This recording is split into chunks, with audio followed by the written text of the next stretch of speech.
Hello beautiful souls and welcome to my channel. This is not a pick card. This is gonna be an astrology video. I just felt it's late at night and I was working on my art assignments and I just felt inspired to talk about the zodiac archetypes, and since it's the season of Scorpio, I have to do it. I have a lot of Scorpio placements. I happen to know a lot of people with major Scorpio placements as well. I've really researched the archetype. I'm not gonna lie, I'm absolutely biased because it is one, not the only, but one of my favorite archetypes. One of the most interesting to me at least. And that's absolutely biased opinion, just saying, it's absolutely subjective to me, but I think that I have a lot to give you in a video, so I just felt that I want to do maybe something like a series where every month or maybe every other week, we'll see, maybe every month, so I can feel the energies of the zodiac sign. But I want to talk about the archetypes of every zodiac sign and how this archetype expresses on the material physical levels, and then how it manifests and, you know, channels into the higher and into the lower dimensions, into the spiritual realms, and how does the zodiac archetype ascends into a higher level of itself, and also how it descends and how it operates on the physical plane. So I just find this to be very, very important. It's let's say a deeper insight into astrology, and let's just get into it. Let's talk about it. I am absolutely, as always, being my Sagittarian rising ass, unprepared for this. I guess I have some mental notes, but I'm gonna go just intuitive, whatever this monologue / imaginary dialogue with you guys. We'll see where it takes me. So, Scorpio. Okay. Usually when you define the signs, you really want to think about the element and the modality, but I also want to think about the glyph of the scorpion. And I want to add a little note here. Whenever you study any esoteric system, especially Western esoteric systems, but I guess not only them. I guess this is a universal rule, but let's talk about esoteric Western systems because these are the ones I am more knowledgeable in.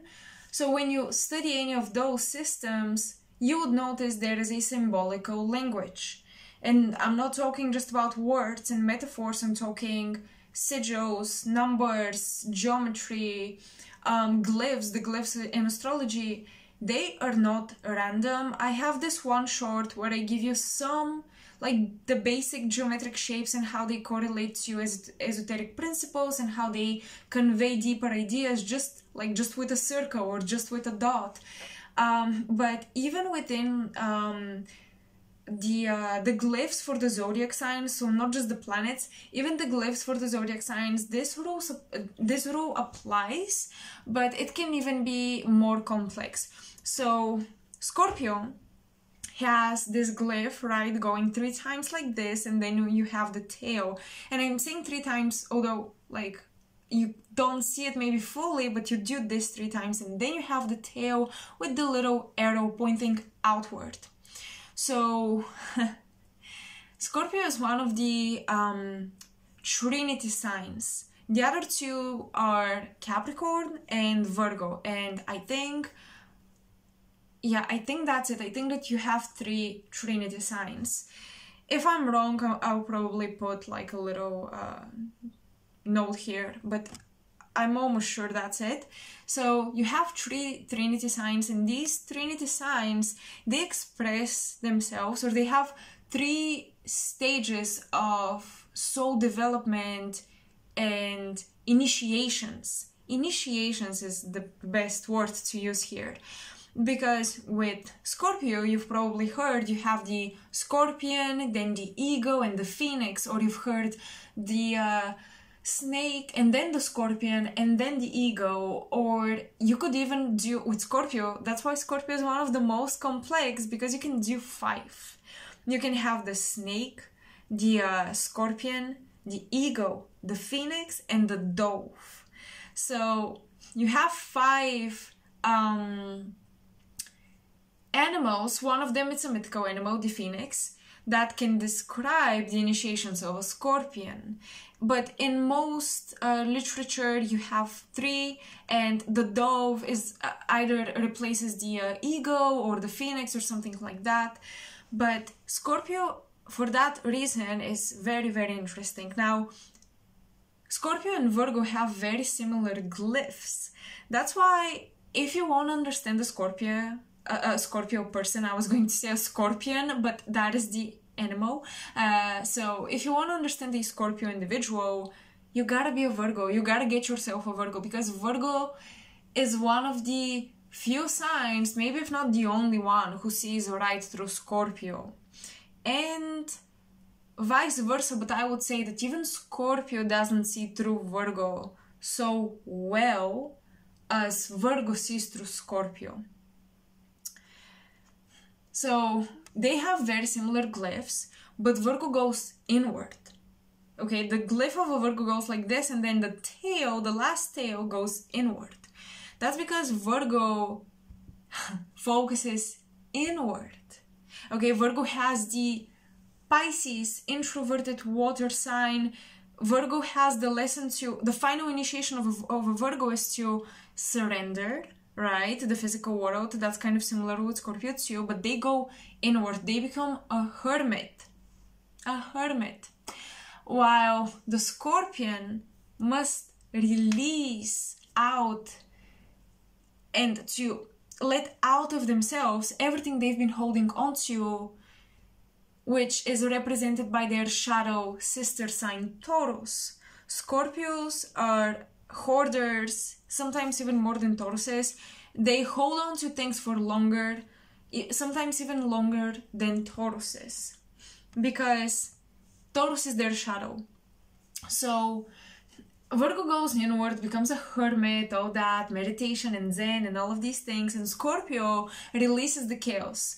At the final initiation of a Scorpio, if you have like a Scorpio rising, Scorpio moon, even like a stellium in Scorpio, but I would say the inner planets from, so the sun, moon, which are, you know, the luminary bodies, then from Mercury to Mars, even maybe Jupiter, but Jupiter, Saturn, and the rest of the outer planets, they're generational. So even if you have them in Scorpio, sure, you'll be working with this energy, but it's more of a generational thing you're working through.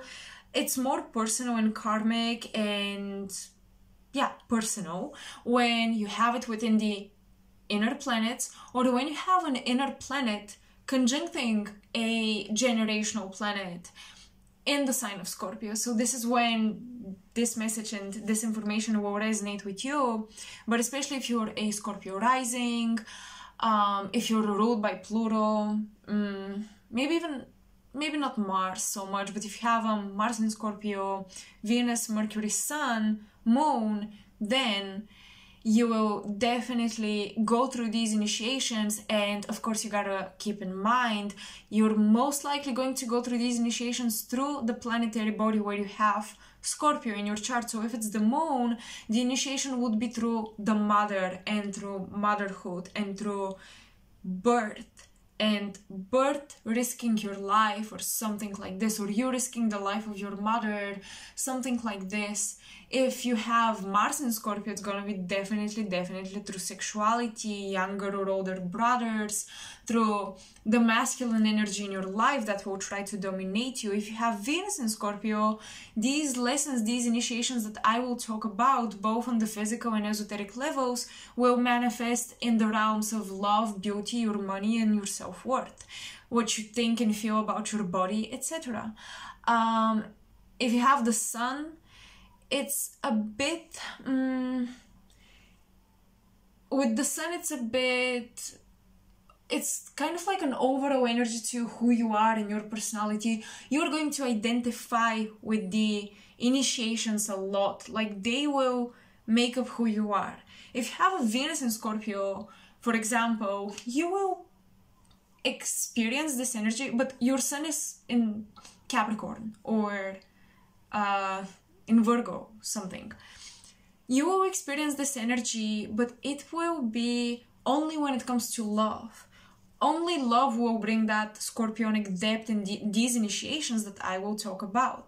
But if you have your sun and all the other inner planets, Mercury, Venus are in other placements, anytime the sun senses even the slightest scorpionic energy in the field of love, in the field of your career, in the field of health, your body, power dynamics, you will identify and attach yourself to the experience, and you'll be like, this is what changed me. So when you have the sun in a zodiac sign, I'm not saying that the other planets don't matter, but your identity will usually attach its development to the archetype of your rising in your sun. Okay? Your ego identity, how you feel proud of who you become, and how you feel you've changed, and how you feel you've renovated yourself, or how you feel you've built your identity independently, would resonate with the sun sign and these ascendant sign. The moon, Venus, Mercury, these placements will resonate with their archetype only within their categories of function. Okay, so Venus is love, money, self-worth, etc. It's something else esoterically, but let's not get there now. Mercury, communication, how you process information, etc. So you will have like more narrowed experience of the zodiac archetype if you have it within your other planets, but if you have it within the sun or the rising, it's gonna be like, it's going to kind of paint a slightly transparent layer over your entire life, but it will tint everything, okay? It will become an overall experience. So Scorpios, they're fixed water and they have these initiations. But it's interesting because if you think about it, Scorpio is a water sign, but the scorpion does not reside within the water. In fact, Pisces resides within the water the most, and Pisces is the most dreamy. Then Cancer resides within the water from time to time, but the crab pops out, right? So Cancer, because Cancer has to be born, Cancer cannot remain in the water the entire time. That's why the crab that comes out of the water sometimes. Pisces is when we leave the physical body. That's why the fish remains in the water all the time. And then Scorpio doesn't remain in the water at all. That's why Scorpio is the journey of the soul between life, between getting born and between dying, okay? And you gotta think about the zodiac signs in terms of progression. So you have Aries. Aries will progress into a Taurus. Taurus will progress into a Gemini. Like, the faculties of each zodiac sign will develop based on the foundation of the preceding sign, but you also have this within the elements. So Cancer is first. Cancer gets born, it leaves the water. Scorpio goes through the desert. That is the soul wandering and roaming around the world, and the scorpion is in the desert or in a forest, in a jungle, usually on the ground. So that's the soul being on the earthly plane. So it's very funny, but Scorpio, although is a water sign, the lessons and the initiations for the soul have a lot to do with Scorpio's relationship with the material world. That's the shadow sign of Taurus. That is the shadow aspect from Taurus coming into Scorpio through their opposition.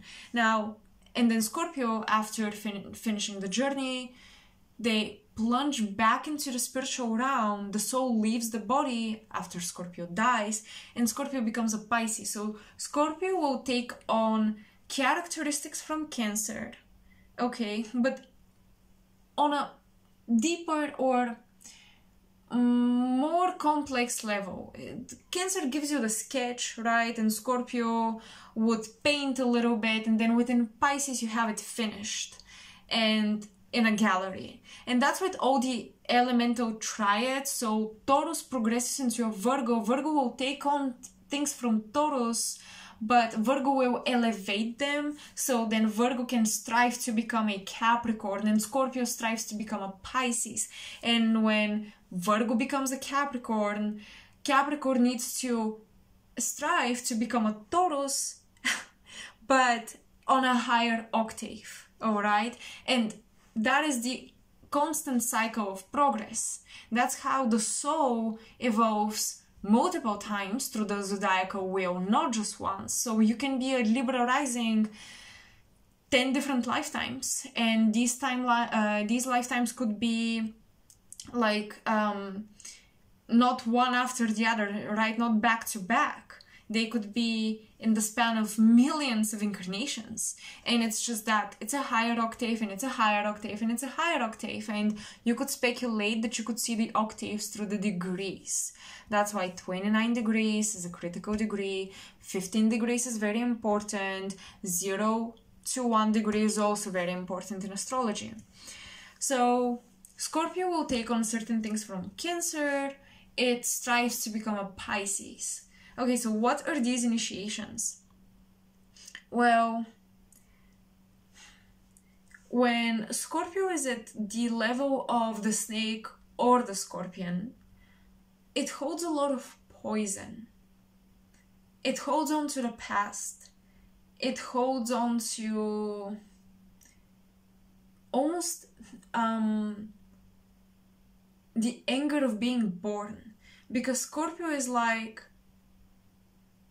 a Scorpio deep down knows the earthly plane is hell, is the test of the test, the biggest test, the most difficult test.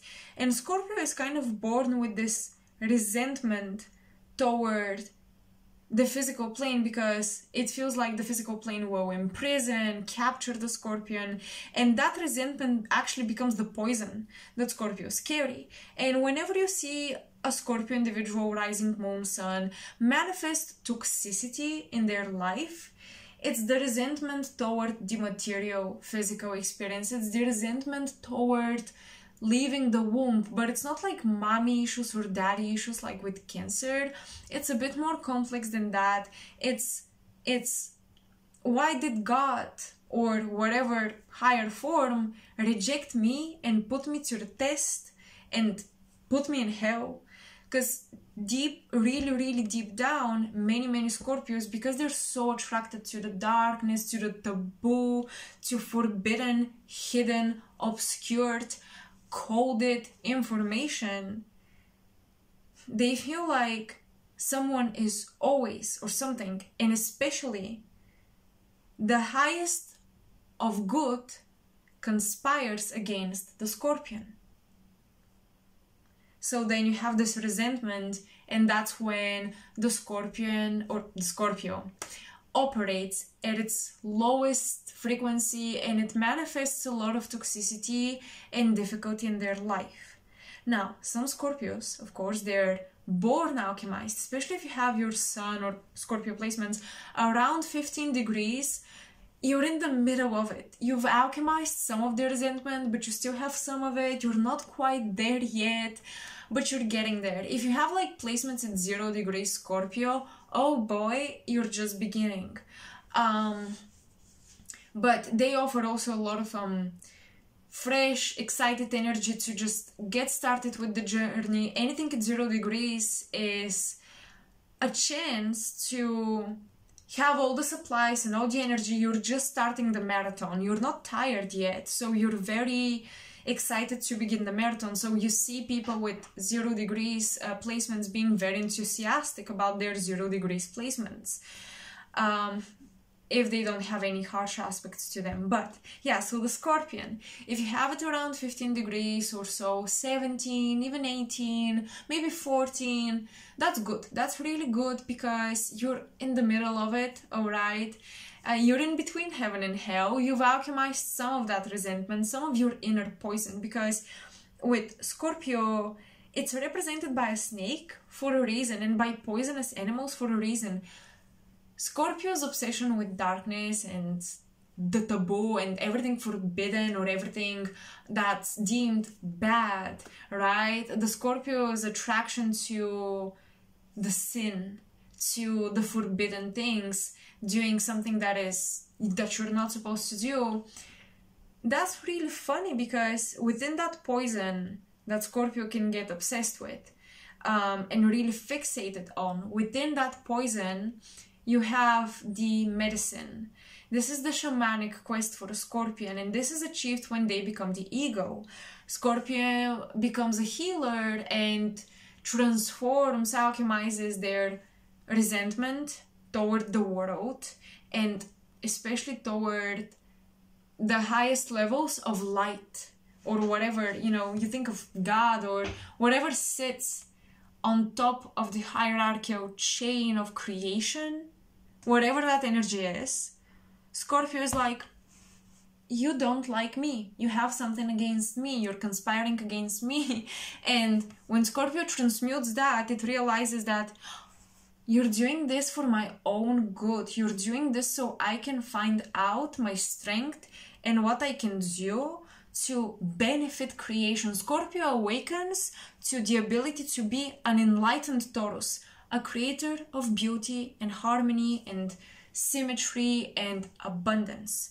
Because Scorpio is naturally fixed water, it represents death, disease. What happens at the bottom of a lake or in lakes in general, you have a lot of bacteria, tons of bacteria. That's why, you guys, be careful when you swim in lakes. Like, I know you want to be adventurous, but just think about it. Think about why the lifespan is a bit longer now than it used to be maybe when we did not have science. Because yeah, there is a lot of unknown bacteria. There is usually disease and mud at the bottom, and that's Scorpio. And I know it sounds disgusting, but the thing is, Scorpio has the rare and maybe the only one who has that ability within the zodiacal wheel to transform that poison into medicine. And Scorpio is on this quest that almost, it's kind of like, shh, don't tell anybody, Scorpio, but you are on this quest.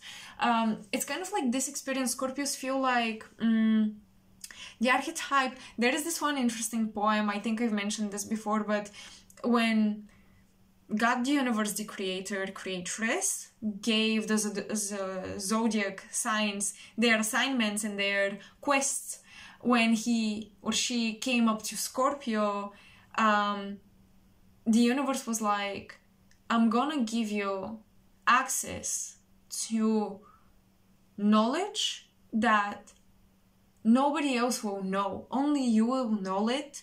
Only you will know it, but you shouldn't tell anyone. So Scorpio ultimately is the keeper of secrets, and that's why they want to explore these secrets. And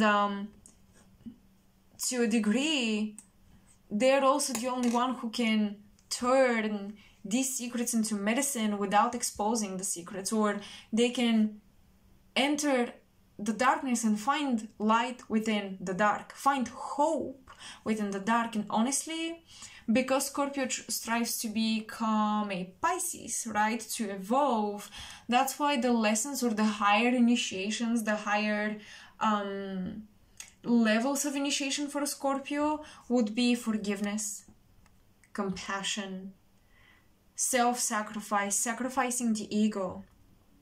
Okay, so when you think about Scorpio, you think that it's coming from Cancer, it's going into Pisces, and the shadow is within Taurus.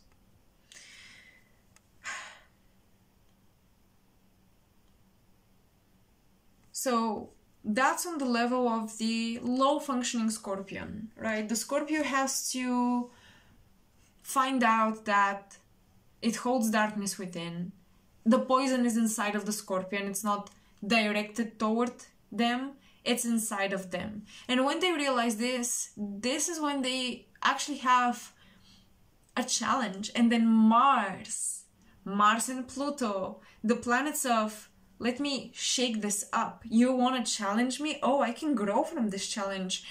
Scorpios like a challenge. They don't like to change because it's uncomfortable, but at the same time, they like to prove that they can dominate the situation. So when you challenge them, even if an imaginary force, the universe, their life, destiny, when destiny challenges a Scorpio, the Scorpio becomes really ambitious. This is when they want to self-reflect, dive within, and get out this poison, get it out, and look at it. And this is when they become these alchemists / chemists, because they take the poison and they're like, okay, how do I isolate the light, the medicine, the healing from this whole bunch of crap here? And this is when you get the I would say healthy performing Scorpio, where they're interested in psychology, self-awareness, self-help, they're doing shamanic rites, they want to heal, they just want to heal. They're not even teaching yet, they're not healing yet, they want to heal themselves. And then the Scorpion, or the Scorpio, excuse me, they become the ego, right? They're on the journey of becoming the ego, from the snake from the Scorpion to the snake to the ego. Within the snake, they actually find, oh, the poison is the medicine. And then you have the ego, and this is when they actually gain their psychic abilities, or they develop them at on a higher level, to a higher degree. They get their abilities, they become healers, usually shamans, prophets, psychics, mediums. They have this access to death. And once they do so much healing, now they find meaning, they find purpose, they realize, okay, maybe it's not so bad being here, I learned something. And from there on, it's really, really personal how the Scorpion would awaken to higher degrees of functioning here, at least on the physical plane. They may become very clairvoyant, very claircognizant, to the point where they're finally at peace with destiny in the physical world, because they see where it's going and they know for sure, and they trust their visions. Usually when a Scorpion has blocked psychic abilities, they hold some resentment against the universe or the higher powers. And when the Scorpion goes through these initiations, the point is to see that there is light within their shadow. They reconcile with their shadow, they make friends with their shadow, but they don't allow the shadow to control them anymore. And they make friends with the higher powers that they judged, or that they felt were conspiring against Scorpio. So Scorpio befriends the enemies or the villains in their story, because they realized that the villain was always within. Okay, so that is the overall general archetypal journey and how they awaken. Now I want to talk about some other things that are kind of random notes about Scorpio, and I have to plug my phone because the battery will go out, so quick pause. Okay, the battery is plugged, so let's take some random notes on the archetype of Scorpio. I want to talk about the myth about Hades and Persephone, of course. I know this sounds cliche, but I want to take a little bit of a different look at it from a different angle.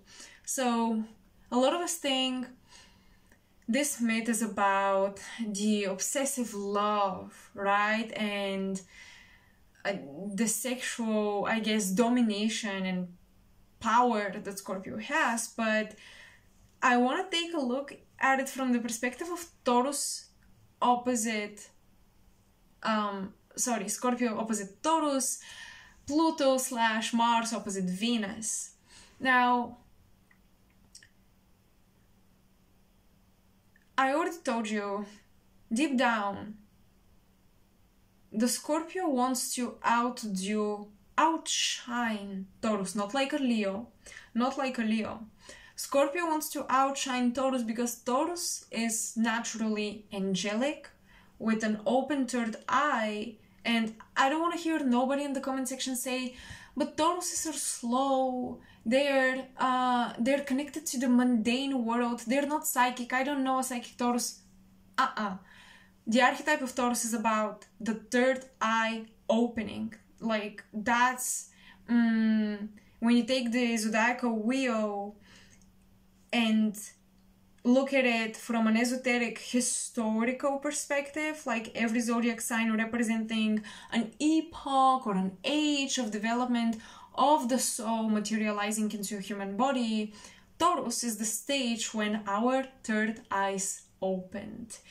And there would be a lot of speculation. Was that Atlantis? Was that Lemuria? Was Pisces Lemuria? What is going on? There would be a lot of speculation, and I'm not going to get into that. It's a different story, so I'll put it aside.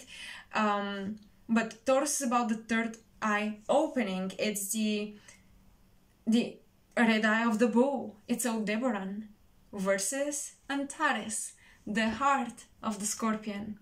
So the Scorpion is a chess player. Scorpio is a chess player. Scorpio is a strategist. Scorpio is it's not the soldier, it's the chief of the army, so it has to strategize. While Taurus is the obelisk. It's the golden bull that is worshipped. It's Aphrodite that just sits pretty and observes. Taurus is angelic and beautiful. Taurus is ruled by Archangel Michael, which is the chief of the angelic army, funnily enough. And then you have Scorpio being ruled by Archangel Uriel, which is, he's connected to light and fire. So yeah, we have that going on. But Scorpio is jealous of the light of Taurus. Scorpio usually, even if a Scorpio says Taurus is shallow, they're so materialistic, I don't get it, they're shallow, Scorpios can say a lot of things that kind of, how can I say this, put down. Scorpio can put down Taurus really quickly, telling them that they're shallow, that they're this, that they're that. And Taurus may not really fight, but remember, Taurus is about self-worth. The archetype of Taurus actually has inherent self-worth. Scorpio is like, if I'm here on earth, I'm punished. I'm brought in hell. I'm challenged by God. And then Taurus is like, if I'm here on earth, I'm rewarded with peace and abundance. And that is the difference. And that's why Scorpio is looking at Taurus like, how do you enjoy being here, not seeing everything that is going on around you? And Taurus is like, how do you not see everything that is going on around you? It's so beautiful. It's so abundant. It's so sensual. Okay? And then Scorpio is like, but that's shallow. But Taurus has the approval of God. Taurus is connected to the Garden of Eden. Taurus is the Empress. It gave birth to the Garden of Eden. It's the beginning of materialization in the zodiacal wheel. And Scorpio is the sign of destruction, of decay. So that's why Scorpio is like, I gotta have power over the physical plane because I'm in a constant state of dying. Taurus is thinking, I'm in a constant state of creation, enjoying this body, enjoying this life.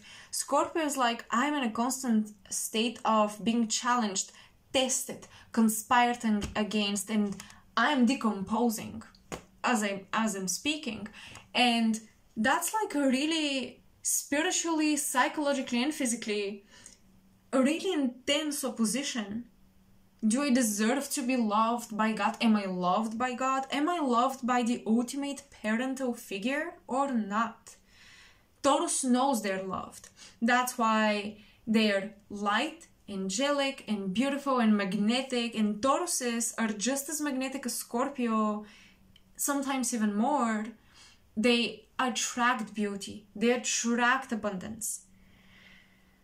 Although they have to learn to generate it on their own, they do attract abundance in some way, shape, or form.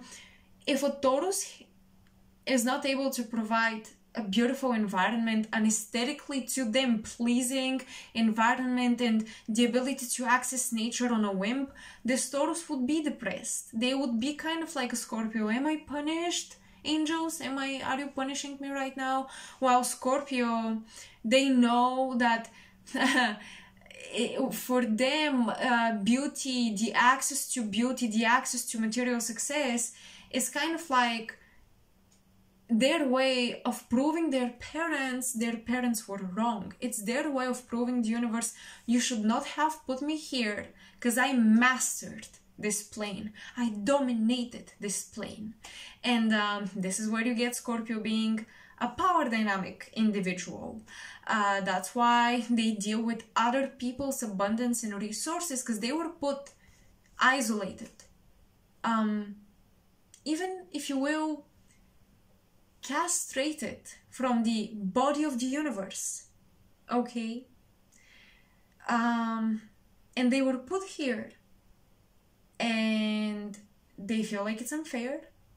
So now they gotta prove to you, or to the universe, to the universal parental figure, that they're worth it, that they have that inherent self-worth that Taurus has, that they can bring heaven on earth, and that they deserve to be part of heaven again. Okay? So that's why Scorpio plays chess on a mental and physical, on the mental and the physical plane. Scorpio plays strategies and chess, and Scorpio competes with Taurus. Sometimes unconsciously, because Scorpio often, because they're so deep and like they want to dive into the deeper aspects of life, they feel like everyone around them is shallow, and then they meet a Virgo and they realize, oh my god, am I stupid? What is going on? But the Scorpio archetype competes with Taurus for light. And that's so funny, because every Scorpio that I know, including myself, would tell you there is something more powerful about darkness. There's just something that seems to be more powerful. Even if I consciously know light is all, I feel like darkness is just a little bit more intriguing and powerful. I've heard so many Scorpio people say that. And that is the paradox, because deep down Scorpio is like, although darkness is more powerful, I want to shine brightly. So if they cannot shine brightly, Scorpio hides behind the scenes, and they gain a lot of power behind the scenes, because they don't want to be compared by the parental figure to Taurus, right? They don't want to be compared to the naturally angelic, naturally beautiful, blessed kid. Scorpio wants to work really hard to transform themselves, burn themselves off, and rebuild themselves, die and live again and again and again, but they do it behind the scenes. They never do it out in the open, because doing it out in the open justifies why they're here, or justifies their punishment in a way. It proves that yes, indeed, they were rejected. Look at them, look at how they suffer. So Scorpio suffers in silence because they want to hide the thing that they believe is a fact, that they were rejected. And Scorpio wasn't rejected by the universe or by God or whatever, but they will deal with rejection. So we're moving on slowly. But now let's talk about the myth. So Scorpio competes with Taurus, right? But it does it very sneakily, very, very sneakily, in closed doors, behind the scenes. What's the myth? Hades captures Persephone, and because of that, Demetra kills everything beautiful. Like, nature dies, food, people don't have food, all the abundance and beauty of nature starts to decay. And Hades is like, I got your light from you and now I have it to myself. Now Scorpio controls the light of Taurus. Now Scorpio believes that Scorpio has control over light through a sneaky chessboard play game. But in actuality, Persephone becomes a queen of hell or of the underworld. She creates, I believe, that a river where souls can pass and, you know, they don't get tortured. They pass through the underworld. I believe she did some renovation in the underworld. And it's so funny because you stole the light from the throne of light and you think the underworld of your shadow will not be enlightened. It's not gonna happen. Persephone renovated the underworld to her liking, to enjoy her rest there. So Scorpio thinks, oh, I control Dimitra, I control the seasons, I control nature, I control abundance and the beauty and all of these things that Taurus rules, right?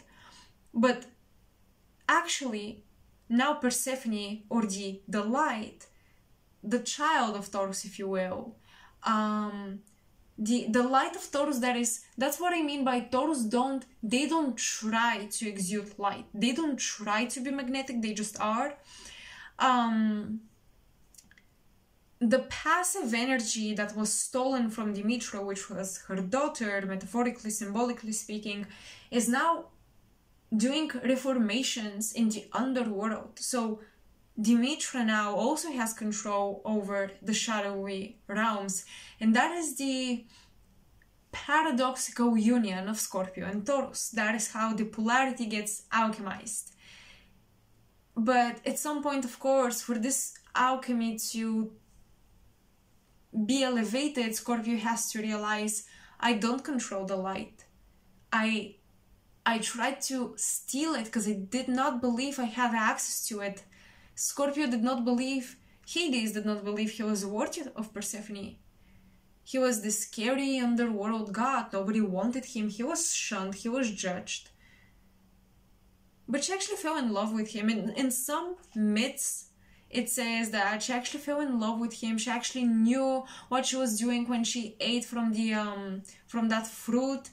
I know what it is, but I don't remember the word in English. Anyway, pomegranate. When she ate the pieces of the pomegranate, the seeds, she knew what she was doing. In some myths, it says that she knew. So she chose Hades, but Hades did not believe that the light that Taurus carries, the angelic light and the connection to the light that Taurus carries, Scorpio did not believe they were worthy of it. So if a Scorpio does not believe they're worthy of you, they will reject you before you reject them. And that's another initiation for the Scorpion. They will be rejected many, many times because the universe is trying to tell them, this is what you believe about your experience and your relationship to the universe. Okay? So, yeah, that is that. That's my take on the myth. I kind of explained, I guess, the myth before I telling you the story of it, right? But I hope it made sense and the dots connected. Let's see if I have anything else on Scorpio. Of course, yeah, when they become the Phoenix, they can really transform. You will meet some Scorpios that have nothing in common with the, I would say, usual, typical archetype, the basic archetype that describes Scorpio. You will meet some Scorpios that are quite selfless. And by the way, selflessness is one of the initiations and the quests of a Scorpion. So if you're a Scorpio or you have a lot of Scorpio placements, I'm not saying, remove your boundaries, allow people to walk all over you, but being selfless is going to be one of your greatest ascension journeys. And the thing is, Scorpio, if you try to control the physical plane to prove that you're worth of something or to prove that you have light within, you're going to kind of just get deeper into your shadow. So a lot of Scorpios are very driven to have access to money, other people's money, right? 8th house stuff, other people's resources. A lot of Scorpios will gain power through their partners, but the less you try to own and control, and the less you realize, I have inherent rights to light. I have light within me. Like that mantra, that affirmation, I have light within me, is one of the most healing things for a Scorpio. And if you're a Scorpio individual and you hear somebody tell you, you're a good person, you may question or doubt them at first. You may think that they're lying to you or that they don't know you that deep. But if you have somebody who's been for a long time with you and they tell you this, you're a good person. Like, that can be one of the most healing conversations. And if you have a Scorpio in your life and you believe that they are genuinely a good person, of course, don't lie to them because they will know. And you've known them for long and you've seen them through a lot of things, tell them that they're good. That, yeah, they have this, they are light. They're not just the dark male femme fatale, and they're not just this, they're also light, and you see the angelic within them, because that's something Scorpios very rarely hear, because even when they fight their shadow behind closed doors, they also have these small moments of revelations and connections to light and touch to God, but they hide this as well, because once again, they're unsure. Is it really happening? Did this really happen? Am I worthy of this experience? So a lot of the times, that would be running through a Scorpionic mind, especially if you have dominant Scorpio energy. Another thing I wanted to say,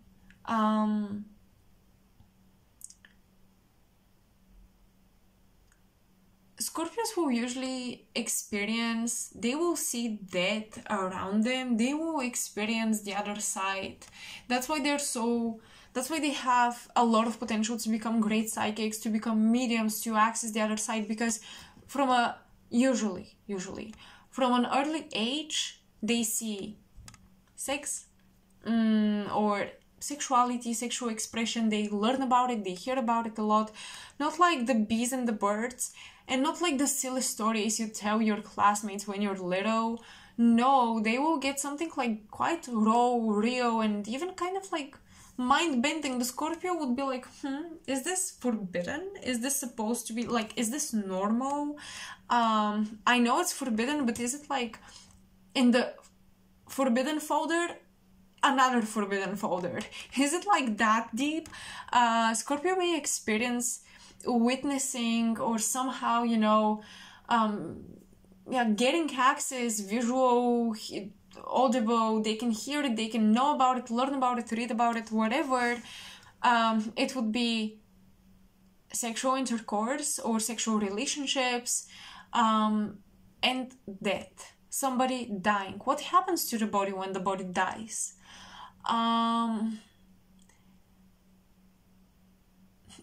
So because they have seen this from a very early age, that's another reason why Scorpios can become a bit obsessed with controlling not just other people, but their life. And if you wonder what this is, it's one of my art tools. Anyway, I just grabbed it by instinct. They will become obsessed with controlling other people and other people's lives and their own life in the material world, because they know how easy or how quickly it is for something to be destroyed. In fact, the archetype of Scorpio understands destruction better than anyone else of the zodiac sign. So since they know what it can be like, they try very, very hard. If they're more conscious and if they don't want to suffer, they try very, very hard to avoid destruction, to avoid these things. So you may actually meet some Scorpios who are very not traditional, but they may not like to talk about the taboo things, not because they're not interested or that they don't find value, but because they're afraid if they dive too deep, their peace and their control over themselves and over their mind and mental health will be ruined. So you would definitely meet Scorpios who may appear shallow to you because they don't want to ruin the illusionary heaven on earth. They kind of create a mirage of a Taurian experience, but it's not really the Taurian experience because Scorpio achieves that only after the deep purification. Scorpio is connected to the process of death and rebirth. That's why they witness it, because they gotta see the archetypal experience of it. They gotta compare it to how does this external thing that somebody else is going through is a psychological thing that I'm going through. How does this, how do I take this and kind of flatten it and apply it to the dimension of my psyche? Because think about, let's imagine the psyche is two-dimensional. Well, how do I take the three-dimensional experience I'm witnessing other people go through? They die, they bond, they mate, they have kids, etc. Or they go through certain sexual relations that may be even a bit controversial. How is this controlling me here in the 2D? So Scorpio, when they're young, they will have this translation process for sure, especially moons in Scorpio, 4th house in Scorpio, Pluto in the 4th house. They will go through this. They will see malnourishment and hospitality and not hospitality, hostility, excuse me, hostility, and they'll be like, how am I hostile against myself? Where do I malnourish myself? Where do I allow myself to remain malnourished? And these are very, very, very important questions for Scorpio. Something I forgot to mention, I think, is that Scorpio is, that's another art too, whatever. Scorpio is the sign representing malnourishment because in Cancer, you get out of the womb, but you're still a baby you're taking care of. In Scorpio, you're not a baby no more. You became an adult in Virgo, so you're not a baby anymore, and you do feel malnourished because the parents are not there. And once again, it's fixed water. There's no water, right? So Scorpio is malnourished because it's connected to the idea of death.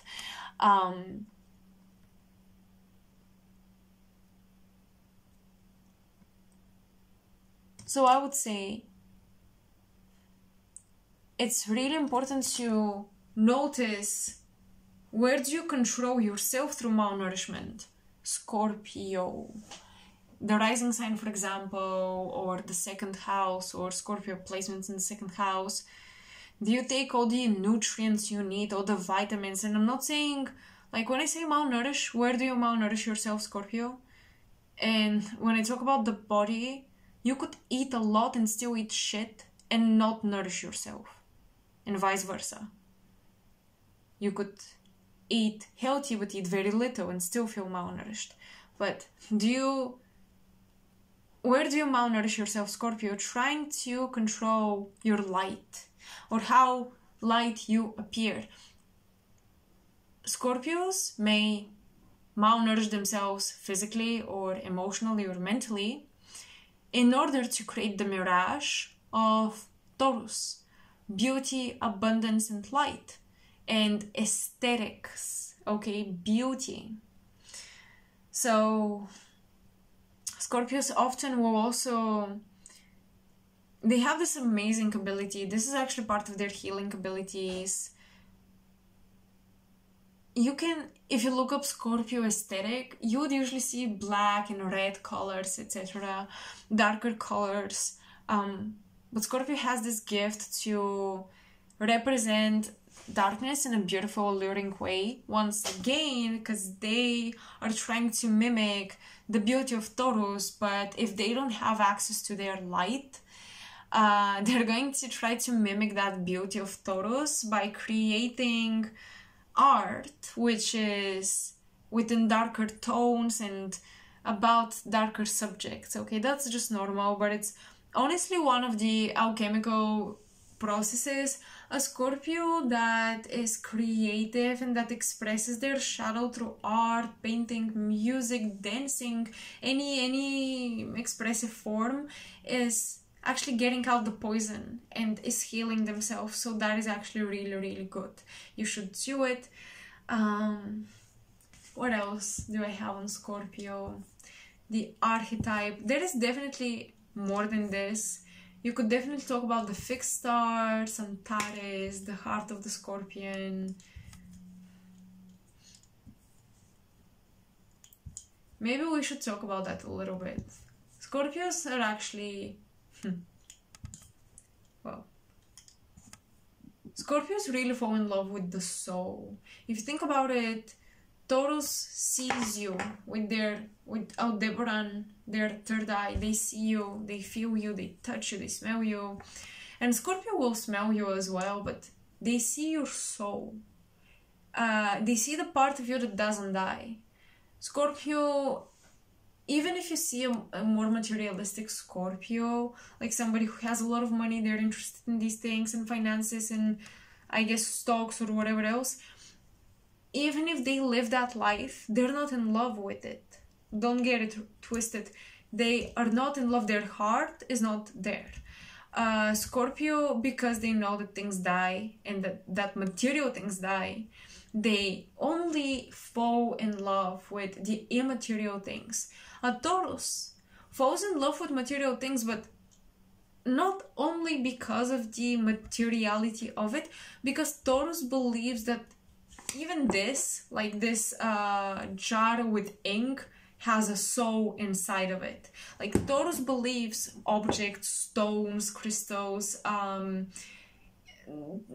anything has a soul inside. If it's creation, it has a soul inside. Deep down, that's it. And that's why Tauruses fall in love through the five senses. They see your soul in your body, in your 5 fingers, or maybe 4, I don't know. Or 6, who fucking knows. You might be from Andromeda and have 6 fingers, I don't know. But yeah, Taurus falls in love with the sensual manifestation of who you are and what life is, because Taurus believes that the physical manifestation also has soul. And Scorpio doesn't. Scorpio doesn't believe in this. Scorpio believes that the soul is entrapped in the material object, or even not the object, the body. So Scorpio, definitely they appreciate a beautiful person, a beautiful painting, but they cannot tolerate just beauty because they're thinking this is a short-term investment. Because Scorpio invests long-term. Scorpio invests beyond this life with everything that they do. Because they know they're here temporarily, so everything they do is beyond this life. It's continued from a previous life, because they're very connected to history, they're very connected to dead time and unborn time. Okay. So despite being a fixed sign, Scorpio is not very much in the present. They, with their psychic abilities, they try to predict what is the potential of the soul in this body, or in this, or the collective consciousness of this group of human beings. And do I want to invest my time and energy in there? And do I want their energy or this person's energy in me? That's how Scorpio thinks. With Taurus, the boundaries are stronger. It's like my body, my soul. your body, your soul. We're not really merging souls here. We're just coexisting. Because we're all soulful. And with Scorpio, it's a bit like, yeah, when our bodies come together, there's energy beyond the bodies that actually merges. Like, a lot of Scorpios will not tolerate being even physically close to people or spending time with people or in places and around things that they feel like the energy is off. Because they don't have that boundary, that physical boundary.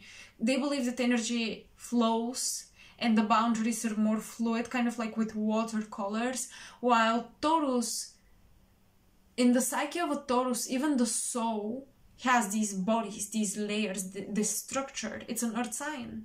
Nothing wrong about it, but Taurus believes more in the boundaries of the soul as well. Scorpio is like, if two souls do this, they merge. Like, if their hands, energetic hands, do this, they merge. With Taurus, it's a bit like, they shake hands and they don't really merge together.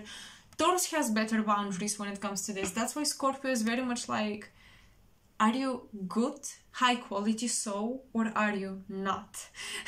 That is the mental process usually, and this is where it's coming from. Okay, so I think that's all I have on the archetype of Scorpio. And once again, there is probably so much more I could say, or that I'm missing out, that I'm not remembering right now, or that I still don't know and I will learn in the future. But I just wanted to share my 2 cents of information, and I hope you guys enjoy it. I hope it helps you read your chart on a bit deeper level and just, you know, have more insight about why you may function the way you function, and that there is always, as a Scorpio myself, I am here to teach that there is always a deeper layer. And I have to learn that not everything is so deep, but yeah, with esoterica, it is. I mean, you can't just say it's not. So I just hope this helps you navigate your placements and have an explanation to things that maybe appeared one way, but now they have taken a whole new light for you, okay?